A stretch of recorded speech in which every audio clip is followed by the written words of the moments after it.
MEC, good morning to you. How bad is the situation when it comes to alcohol-induced trauma cases that are in hospitals around the Western Cape?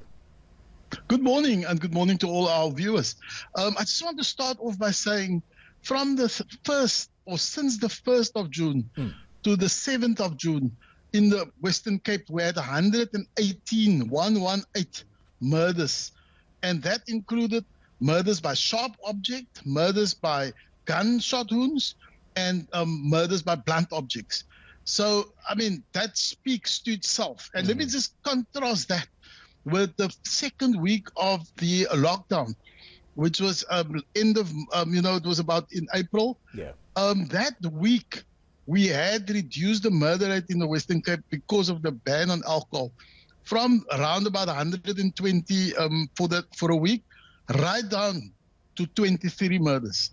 Now it's absolutely amazing. Yeah, MEC, that's quite bad. 118 murders, and you are linking all these to possible alcohol abuse or drug abuse. Talk to us about how it is that you are or you can deal with people who simply don't know how to use alcohol responsibly.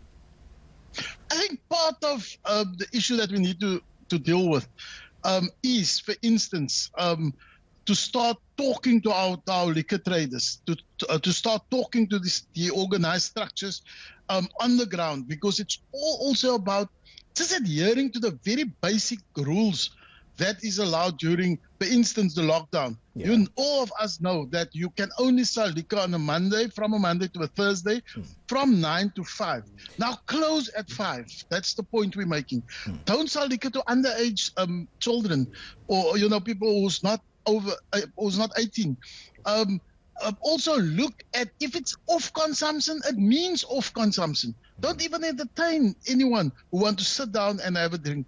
And so we are going to, in fact, I spoke last night to the South African Liquor Traders Association because I want to meet with them and see how do we take part to support, not always beating people, but how do you also convince people to understand how this impacts also on COVID? Yeah, because that's the point here. It actually impacts on COVID.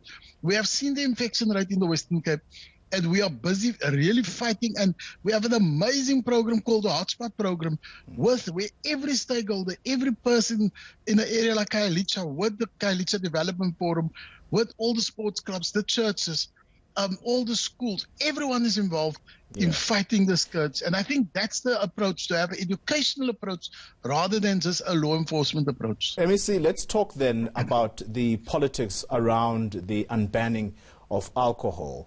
The Western Cape is in the worst position countrywide.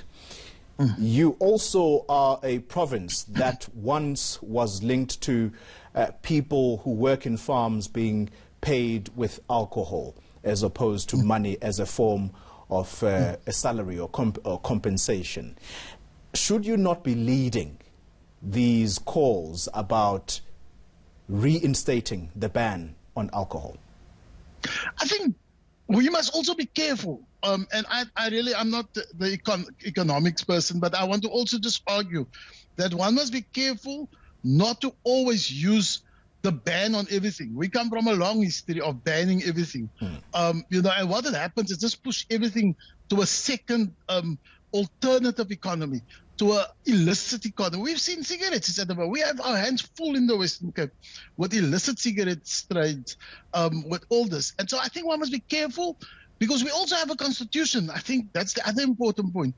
And to be really careful to not, just come with a draconian kind of approach to the whole issue, but rather to let the economy continue, to let people just adhere to, as I said, simple basic rules, and to rather take the hands of people and lead them and educate them why it's important to adhere to these rules, rather than saying, oh, now we're going to do this, and we are becoming a police state in a way almost. MEC Albert Fritz, thank you very much for your time.